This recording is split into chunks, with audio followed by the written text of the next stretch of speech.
Chapter 17. Entertaining Angels. Many more years passed. Abram's wrist bracelet now bore 99 knobs of thread. The coming year he would see his second jubilee. A great thing indeed, for so few of the children, as Noah had called them, lived that long anymore. Indeed, he saw many servants born in his own house die before their time. For himself, however, age was starting to take hold of him at last. His limbs were pained, and he moved much slower than before. There would be no more going to battle for him, as he had in his 70s against the Amorites. His hands looked as gnarled and lined as Noah's hands, and his hair and beard were now completely white, with no memory of black or gray in them. The only thing he prided himself in was that he was not blind. Despite the many sandstorms and few occasions of illness he had had in the long years of his life, his eyesight was as keen as ever. As for the camp, it had changed as well. Many of the ones from were now dead, buried under unassuming cairns of stone out in the desert, lying on their sides as though asleep. Those who had been born in Padan and Canaan were now most of his household, and these also had little ones of their own. Of the souls who left with Abram, there remained only his wife Sarai, and Eleazar his chief servant. Lot was still alive, but living in the city of Sodom, and hardly ever in contact with them. Sarai was alive as well, a revered matron of 69 years. Though Abram insisted that she looked as beautiful as ever, she would adamantly dismiss his flattery. The lines on her face were clearer than they had been 13 years ago, and she stopped bothering with dyeing her hair, which was now starting to turn a brilliant shade of white. Her servant Hagar had been given her in Mizraim when she was young, and so retained much of her physical beauty despite 23 years having passed since then. She hadn't been dismissed after the birth of her son, because Abram was fond of this child of hers. Ishmael. He was fast becoming a favorite in the camp. He hadn't been sent off to the house of Shem to learn of the eternal God, for Abram taught him here at the camp. Even if he had intentions of sending him thither, the others in the camp could not bear to be parted from him. At the age of 8, Ishmael had built a bow for himself, and at the age of 10, he was becoming a crack shot with that bow. Now, at 13, he was a skilled hunter, bringing home deer, coney, and fowl for dinner. For this, he was greatly loved by all the camp. As a rule, they did not eat their own flocks, and the cows were only for honored guests. Everyone enjoyed the taste of roasted venison or warm stews of coney and quail, and so Ishmael was a favorite in the camp for providing meat for them. Early one morning, the world was still dark, and the sky a deep blue as the sun was making her way into the eastern sky. Ishmael was off on the hunt, while Abram was preparing the morning sacrifice. The lamb was upon the altar, and the carcass began to smoke, and Abram stood before the altar, with his face up to heaven, and waited in reverent silence. Suddenly he heard a familiar voice. Abram, Metatron greeted. the Most High has words for you. Abram threw himself on the ground, face down in the dust. Have I not told you not to bow before me? I do not bow before you, but before the eternal my God, Abram replied. As a servant awaits his master's orders, so I await the word of the eternal. Thus saith the Most High God. Metatron began. I am the Almighty. Walk before me and be thou perfect. Behold, this day I shall establish my covenant between me and you. Abram remained in his prostrate position. The words that were spoken recalled of what he had heard of Enoch, who had walked with the Eternal and never saw death. This is the Almighty's part of the covenant, Metatron said. Behold, you, Abram, shall be made a new man, and a new name will be given you from the Most High.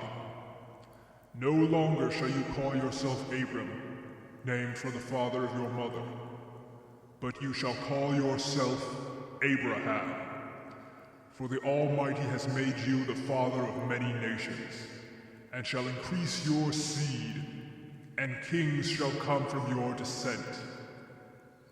And this is your part of the covenant, which you and your descendants after you shall keep from generation to generation, forever. Every male among you shall be circumcised in the flesh of his foreskin. This shall be the sign of the covenant in flesh between you and the Almighty. On the 8th day of his life, every male among you shall be circumcised, even servants bought with a price, and those born into your house. Any who is not circumcised will be cut off from among your people, having broken the covenant of the Almighty. Abraham, as he was now called, was surprised at this revelation. So far, he had been given simple instructions, simple commands, such things that were not terribly outside of his power to do.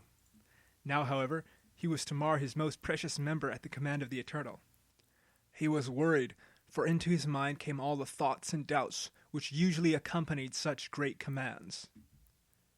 What troubles you, Abraham? Metatron asked.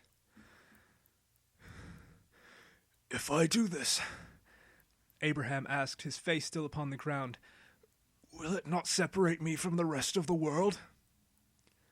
Let it suffice you, Abraham, Metatron replied, that the Most High is your sovereign ruler and your God, even as it suffices the world that the Most High is its sovereign ruler and its God.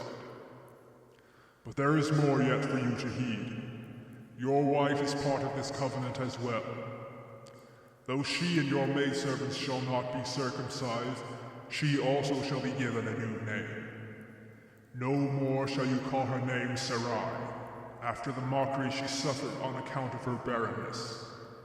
But you shall call her name Sarah, for you shall be the father of nations, and she shall be the mother of nations, and the Almighty shall bless her and give you a son from her womb.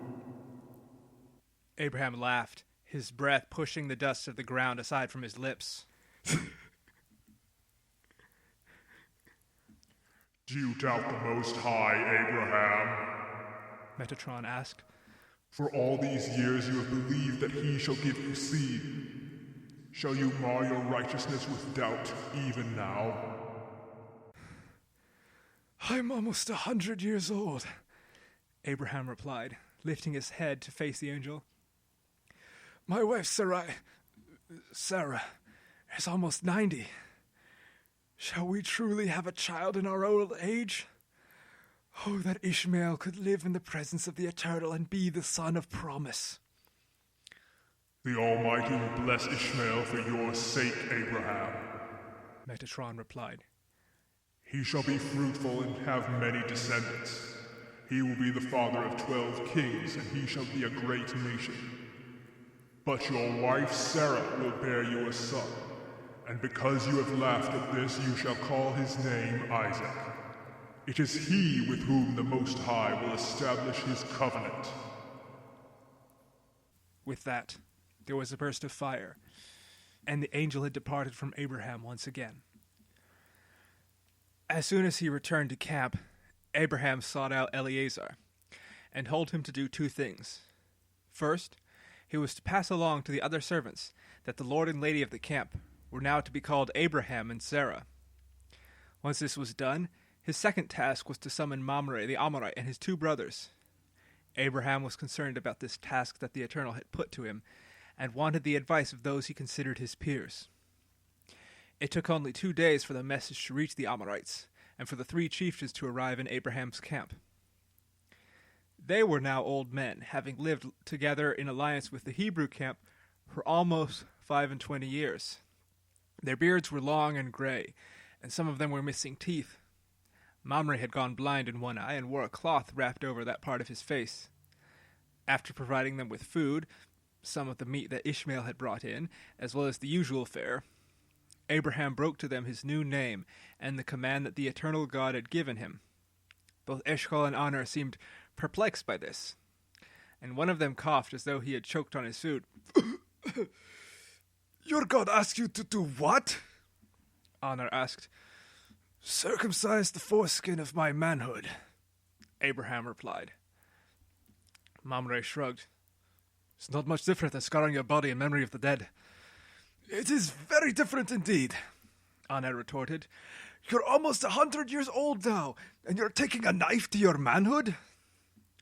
Those who scar their bodies are recognized by their marks, Eshkol added. If you do this, you'll be easily recognizable to your enemies as well. Abraham turned to Mamre, who had so far been silent. My lord, what do you think? I say you should do it, Mamre replied. His brothers turned an odd eye to him, while Abraham looked at him intently. Please explain. All these years we've been allies, Mamre began. You have always spoken about your God and the marvelous things he has done for you. He saved you from the fires of Nimrod. He provided the land of Mizru for your sojourn during the famine, and he helped us in our battle with the Elamites. Why then should you hesitate to carry out this request? If he has asked you to do some great thing besides this, would you not now be doing that thing? Abraham nodded. Yes, you speak truly. Very well.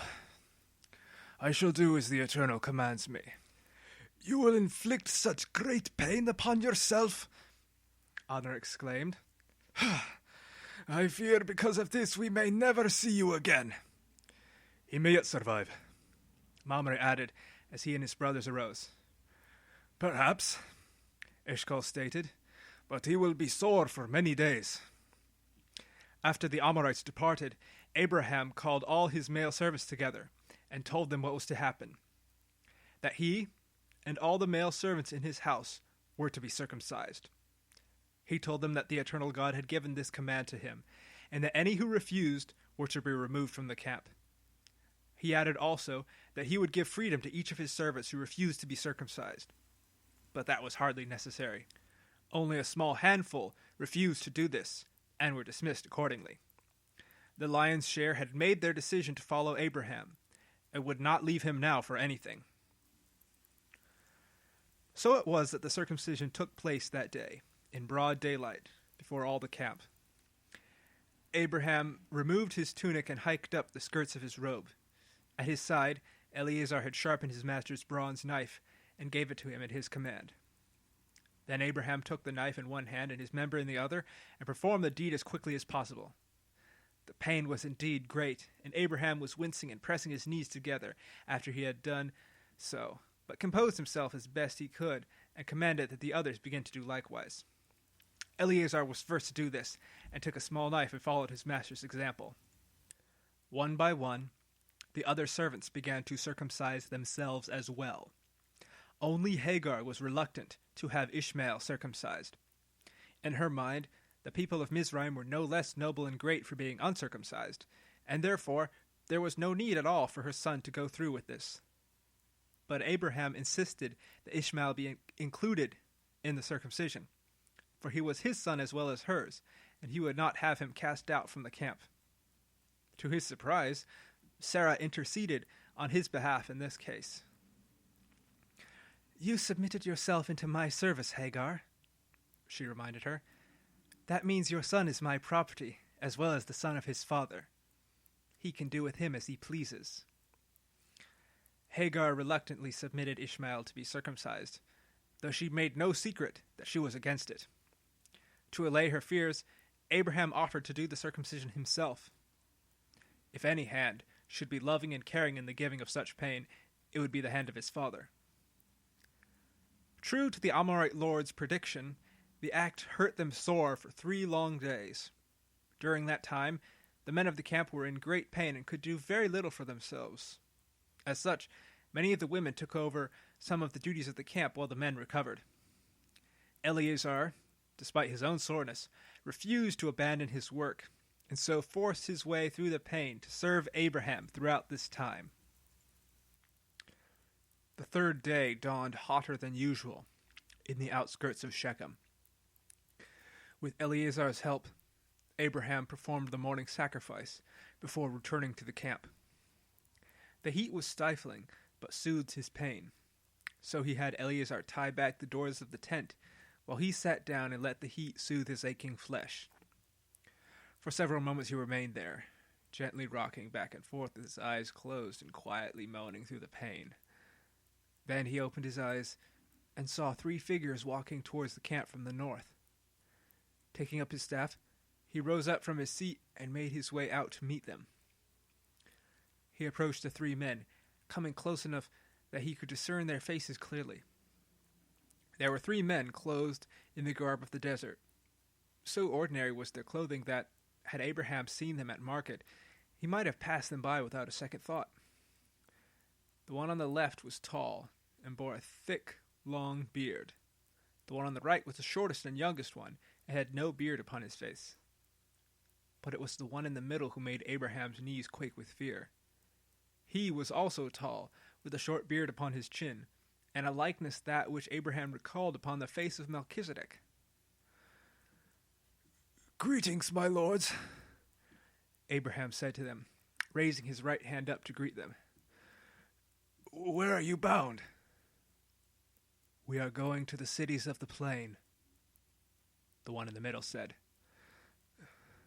"If I have found favor in your eyes," Abraham said, slowly taking a knee before them, "pass not away from thy servant, I pray thee. We have food and drink, and water to refresh your feet from the dust of the desert. Rest yourselves under the oak, and when your hearts are refreshed, you may be on your way." The other 2 looked at the one in the center, who nodded at them each in turn. Then he turned to Abraham. "As thou hast said, so shall it be." Abraham led the 3 strangers over to one of the oak trees near the outskirts of the camp. He personally took a rug and spread it out for them underneath the shade of the tree. The 3 men leaned their staves against the trunk of the oak tree and sat down upon the rug. Abraham then summoned Eliezer to him, and told him to have Agar bring water in a silver basin, and for him to select a fat calf of the herd and slay it, and prepare it for roasting. He waited with his guests until Hagar arrived with the water. He told her to remove their sandals and wash their feet while he went to prepare food for the guests. Though it pained him, he moved with a haste that surprised him for his great age. He went to Sarah's tent first, which was hard by the oak, and opened the door. "What is it, my lord?" Sarah asked. "We have guests," he replied. "Prepare 3 cakes of bread as quickly as you can." "Right away," Sarah nodded. She then rose up and sought out the bag of finely ground meal from her servants, with which she would prepare the bread from scratch and bake it upon the fire in the middle of the camp. Abraham, meanwhile, sought out such fine foods as were on hand in the camp and placed them in a linen cloth and presented them to his guests. Before them he laid, in addition to goat's cheese and goat's milk, fresh figs, dark grapes full of juice, sweet dates from the palm trees, and another rare delicacy, ripe pomegranates whose red seeds burst with delightfully tart juice when eaten. The 3 strangers thanked Abraham for his feast, while Abraham was surprised that he had managed to find such a rich fare in his humble stores. The stranger in the middle gave a knowing glance and a wink to his companions. Meanwhile, the others in the camp noticed that something was about. The Amorite chieftains, who had volunteered to guard Abraham's camp with their men, while Abraham and his servants were incapacitated with their pain, noticed the strangers, and marveled that they had gotten past their watch. Mamre and his brothers joined Abraham and the strangers, and young Ishmael did as well. The rug now held 8 people from the impromptu midday meal. After some time, the fatted calf was brought forth, roasted and seasoned with the fragrant spices of the land.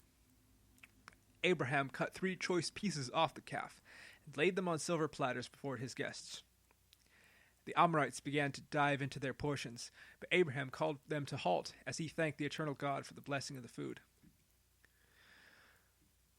"Blessed art thou, O eternal our God, sovereign ruler of the world, who bringeth forth bread from the earth." "Amen," the stranger in the middle affirmed with a soft smile.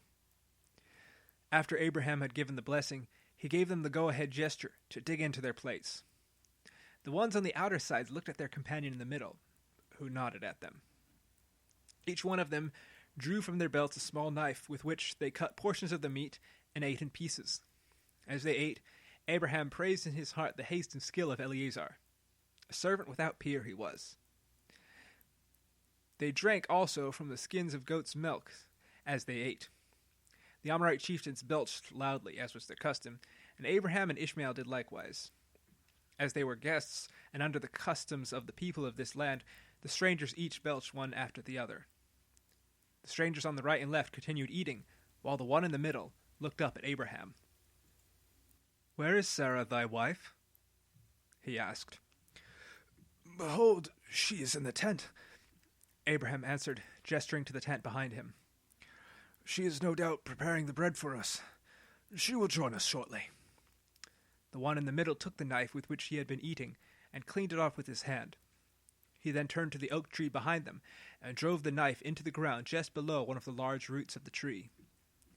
"In 1 year's time," he said aloud to Abraham, "when the sun stands at noon on this self-same spot, I will certainly return to you. And lo, Sarah thy wife shall have a son." Abraham was amazed to hear these words, spoken plainly and clearly. No ambiguity, no room for guesswork, reinterpretation, or doubt. What he had been hearing for nigh on a quarter of a century was now to happen the very next year. What he had hoped, longed, waited, and yearned for all the days of his life was now about to come to pass. He could scarcely contain the tears that welled up in his eyes. But he was not the only one who had heard these things. Sarah had finished baking the loaves of bread and wrapped them in a cloth of clean linen to keep them warm as she brought them to the feast. Then, as was her custom, she hid herself behind the door of her tent and listened to what was happening, if perchance anything was said that might be of interest to her lord husband that he would forget afterwards. When she heard the stranger say that she would bear a son, she covered her mouth with her hands and laughed softly into them.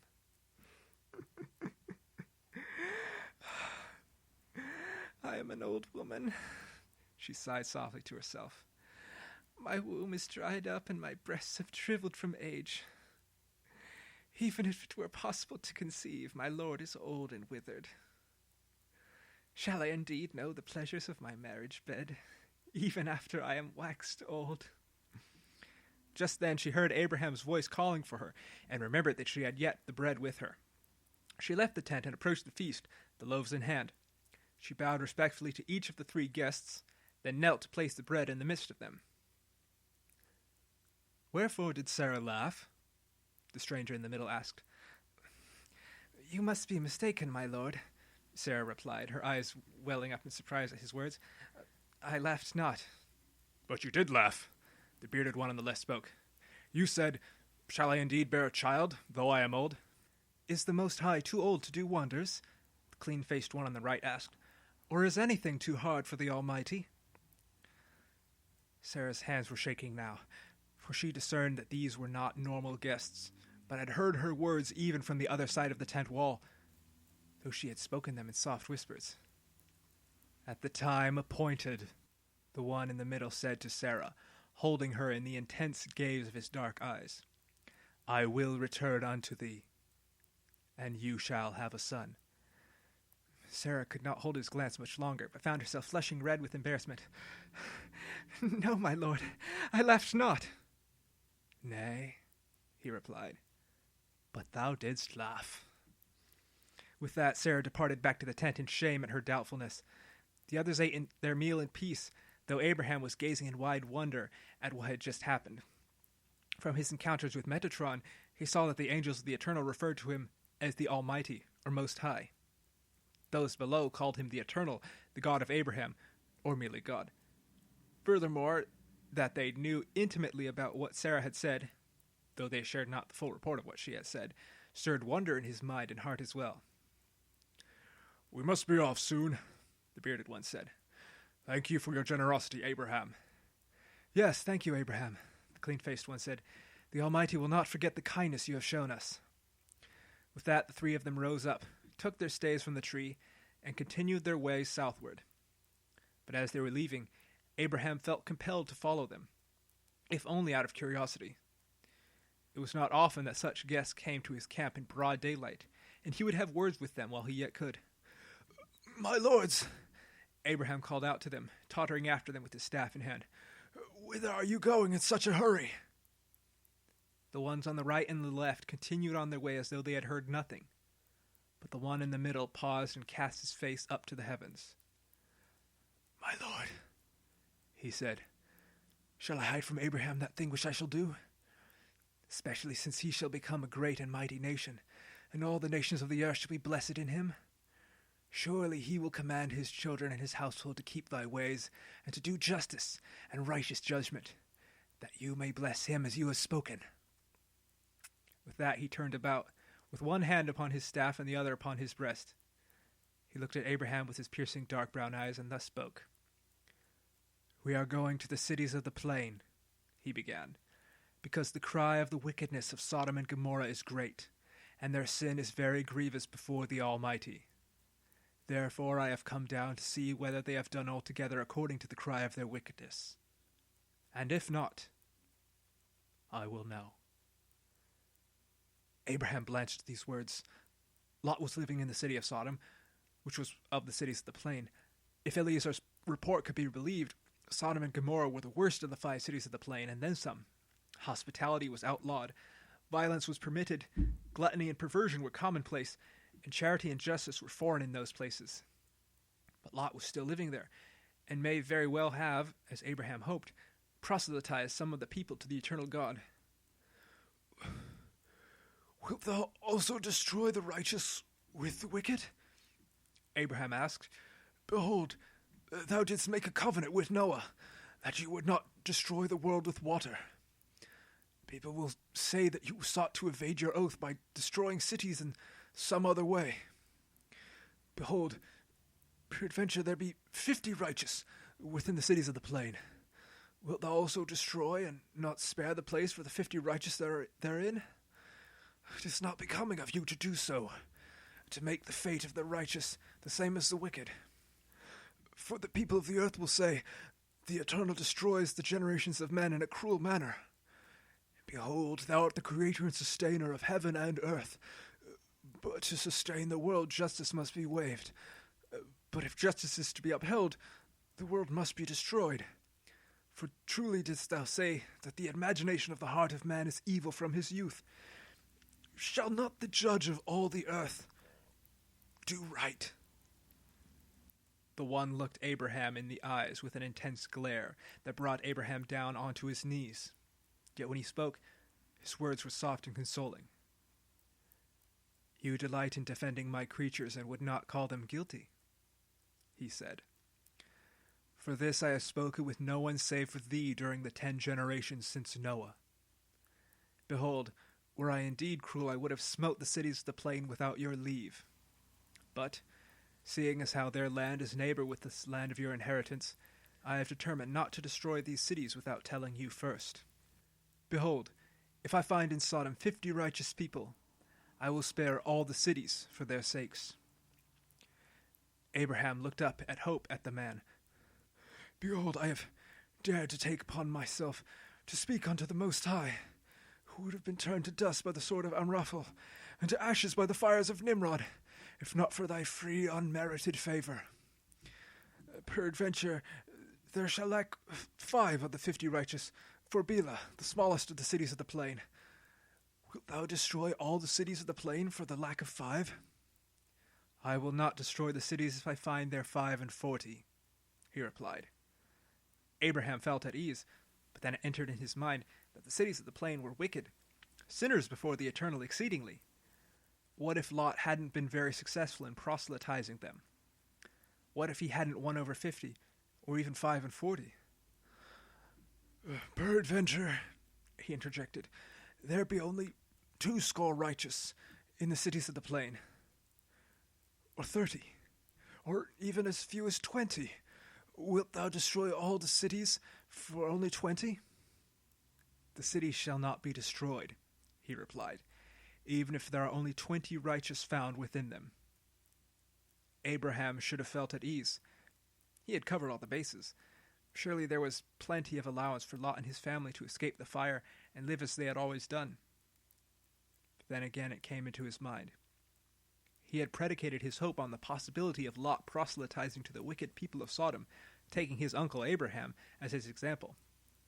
But Abraham hadn't done much proselytizing himself either. Yea, the one who had boldly proclaimed the Eternal in the face of death by fire and and told the people in the marketplaces of Padan of the Creator of heaven and earth, had not sufficiently impressed upon Mamre or Pharaoh the truth of the eternal God. Not enough to turn their hearts to him, at least. What if Lot hadn't proselytized any people at all? What if the only ones who were righteous were Lot and his family? "Let not the Eternal be angry," Abraham said at last, practically groveling at his feet, "and I will speak but this once. Peradventure, 10 shall be found there." He smiled.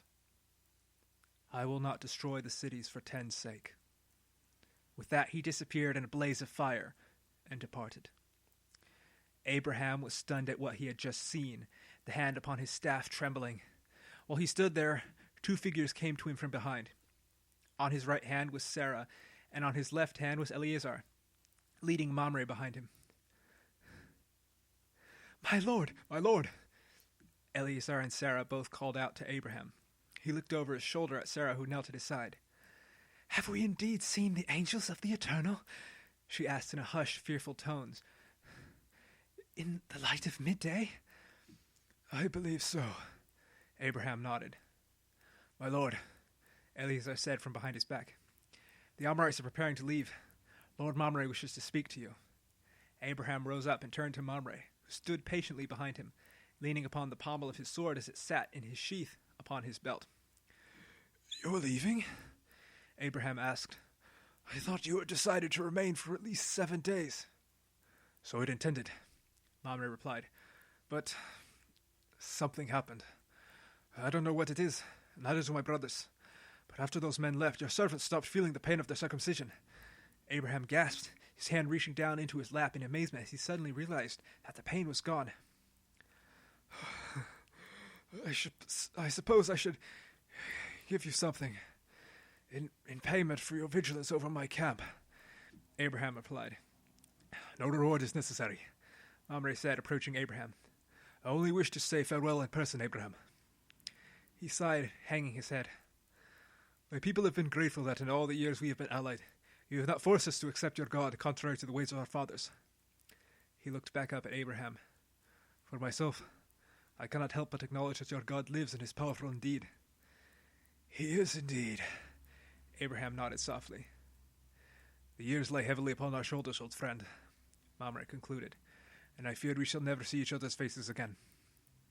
He reached out and embraced Abraham, giving him a kiss of friendship upon each cheek. "Farewell, Abraham. May the God you serve bless you and keep you all the days of your life."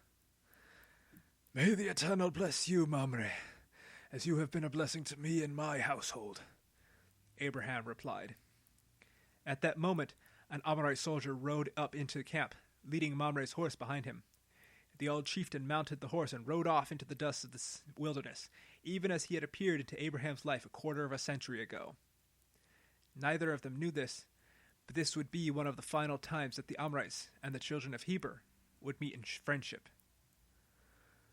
"Eleazar," Abraham called out. "My lord," the servant said, still at his side. "Ready my camel," he said. "We're going south." The story continues in chapter 18.